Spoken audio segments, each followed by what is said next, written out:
Hello everyone, চলে এসেছি তোমাদের জন্য আবার নতুন একটি ভিডিও নিয়ে। তো আগের ভিডিওটা আমি করেছিলাম জিএনএমটাকে নিয়ে, তো আজকের ভিডিওটা কিন্তু পুরোপুরি হবে এএনএমটাকে নিয়ে। তো আমি এই ভিডিওটা মেনলি তোমাদেরকে বলবো যে কাদের জন্য কিন্তু এএনএমটা করা বেস্ট হবে, ঠিক আছে। তো প্রথমেই বলে দিই, এটা কিন্তু পুরোপুরি আমার সাজেশন, আমি তোমাদেরকে দিচ্ছি। তো তোমাদের যদি এটা ভালো লেগে থাকে তাহলে অবশ্যই কিন্তু ভিডিওটাকে লাইক করবে, প্রচুর প্রচুর শেয়ার করবে এবং কিন্তু অবশ্যই কিন্তু কমেন্টে জানাবে তো তোমাদের ভিডিওটি কিন্তু কেমন লেগেছে। তো প্রথমেই বলে দিই এএনএম, ঠিক আছে। এএনএম তোমরা জানো, এএনএম কিন্তু হচ্ছে 2 বছরের একটি কোর্স। তো আমি বলবো যে তোমরা এন্ট্রান্স দেওয়ার পর তোমাদের যাদের যেটা ইচ্ছা, যদি কারো জিএনএম ইচ্ছা হয় বা কারো যদি এএনএম ইচ্ছা হয়, সেটা নিতেই পারো। কিন্তু সমস্ত কিছু জেনে শুনেই তো সেই কোর্সটাকে চুজ করা উচিত। এমনি আমি একটা কোর্সে ঢুকে গেলাম তা করলে তো হয় না।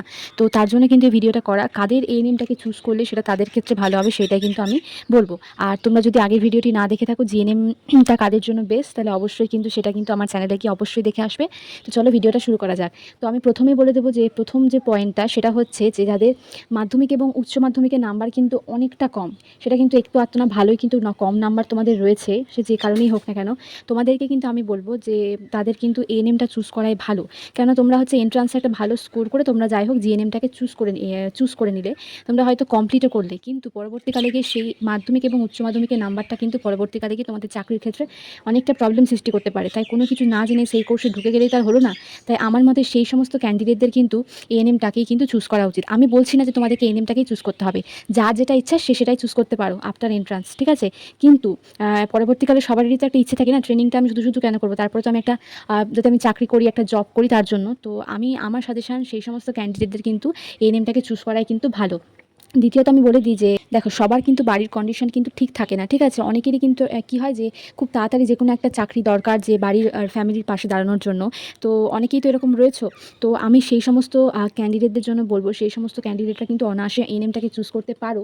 কেননা তোমরা জানো যে এএনএমে যেহেতু কোনো প্রাইভেট কলেজ নেই এবং যেহেতু শুধু গভর্নমেন্ট কলেজ থেকে এএনএম পড়ানো হয়, তো সেই ক্ষেত্রে তোমরা যদি 2 বছর কোর্সটা করো তারপরে কিন্তু তোমাদের আর যে চাকরিটা কিন্তু কনফার্ম। তো যাদের অনেকেরই কিন্তু এমন রয়েছে যাদের কিন্তু ফ্যামিলি কন্ডিশন খুব খারাপ, খুব কষ্ট করে তারা পড়াশোনা করছে, তো সেই সমস্ত স্টুডেন্টরা কিন্তু অনায়াসে তোমরা এএনএমটাকে চুজ করতে পারো, ঠিক আছে। এবং তৃতীয়ত আমি একটা কথা বলবো, কিন্তু যাদের কিন্তু এজটা, প্রথমে বলে দিই, এজটা কিন্তু কোনো ফ্যাক্টর না, তোমরা যে কোনো বয়সে যে কিছুটাই করতে পারো। কিন্তু কিন্তু যাদের বয়সটা কিন্তু অনেকটাই বেশি, যেহেতু এখন নার্সিংয়ের ক্ষেত্রে কোনো এজ লিমিট নেই, এবং মানে যে কোনো ক্যান্ডিডেট হচ্ছে তোমার বয়স, যে কোনো বয়সের ক্যান্ডিডেট কিন্তু এই এন্ট্রান্সটা দিতে পারে। তো যাদের বয়স কিন্তু অনেকটাই বেশি, মানে অনেকটাই বেশি, তো তাদের ক্ষেত্রে আমার মতে এএনএমটা করাই কিন্তু ভালো।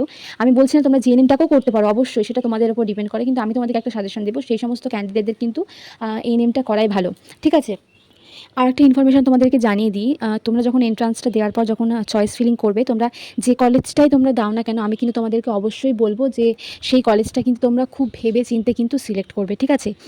মানে যে তোমরা যে কলেজগুলো দেবে কোর্সের জন্য, যে তোমরা জিএনএম করতে চাও না এএনএম করতে চাও, সেটা কিন্তু খুব ভেবে চিন্তে দেবে। কারণ আমারই এরকম নিজের চোখে দেখা, আমার অনেক জুনিয়র ছিল, ঠিক আছে, আমার চেনাশোনা কিছুজন ছিল, তারা কিন্তু মানে এন্ট্রান্স দেওয়ার পর খুব ভালো স্কোর করেছে, তারপরে কোনো কিছু না জেনে তারা কিন্তু জিএনএমে ঢুকে গেছে। এবং ফার্স্ট ইয়ার মানে যখন শুরু হয়, ফার্স্ট ইয়ারের মোটামুটি 4 থেকে 5 মাস পরেই কিন্তু তারা হচ্ছে ট্রেনিংটা ছেড়ে দেয়, ছেড়ে দিয়ে তারা কিন্তু এই বছর আবার পরীক্ষা দিচ্ছে। মানে ভাবতে পারছো, আমি কিন্তু তোমাদেরকে ভয় দেখাচ্ছি না বা কিছু বলছি না, কিন্তু যেটাই তোমরা চুজ করো না কেন, সেটা তোমাদের যদি জিএনএম ইচ্ছা হয় তোমরা অবশ্যই জিএনএম চুজ করবে, ঠিক আছে। সে তোমাদের যদি নম্বর কম থাকে, তোমাদেরকে অবশ্যই ট্রেনিংয়ে গিয়ে কিন্তু খুব ভালো একটা স্কোর করতে হবে, তবে কিন্তু তোমাদের পরবর্তীকালে সেটা চাকরির ক্ষেত্রে কোনো বাধা হবে না। তো যেটাকেই তোমরা চুজ করো না কেন, খুব ভেবে চিন্তে কিন্তু চুজ করবে। তুমি এন্ট্রান্স দিলে, ভালো স্কোর করলে, তারপর কোনো কিছু না জেনে জাস্ট একটা তোমার কলেজ চয়েস ফিলিং করলে, তারপরে তুমি ঢুকে গেলে সেই কোর্সে, তারপরে অর্ধেক গিয়ে তুমি সেটা গেলে, সেগুলো কিন্তু একদমই করো না। যেটাই করবে খুব ভালোভাবে করবে, এবং যখন ঢুকবে তার আগে অবশ্যই কিন্তু একদম, মানে কি বলবো, যে নিজের কাছে ওটা একদম চ্যালেঞ্জ নিয়ে ঢুকবে যে আমি ট্রেনিংটাকে যা করেই হোক, যে করেই হোক, কিন্তু আমি কমপ্লিট করে বেরাবো। এবং আমার এই ভিডিওটি যদি তোমাদের ভালো লেগে থাকে তাহলে অবশ্যই ভিডিওটাকে একটি লাইক করো, এবং তোমার বন্ধুদের মধ্যে প্রচুর প্রচুর শেয়ার করো।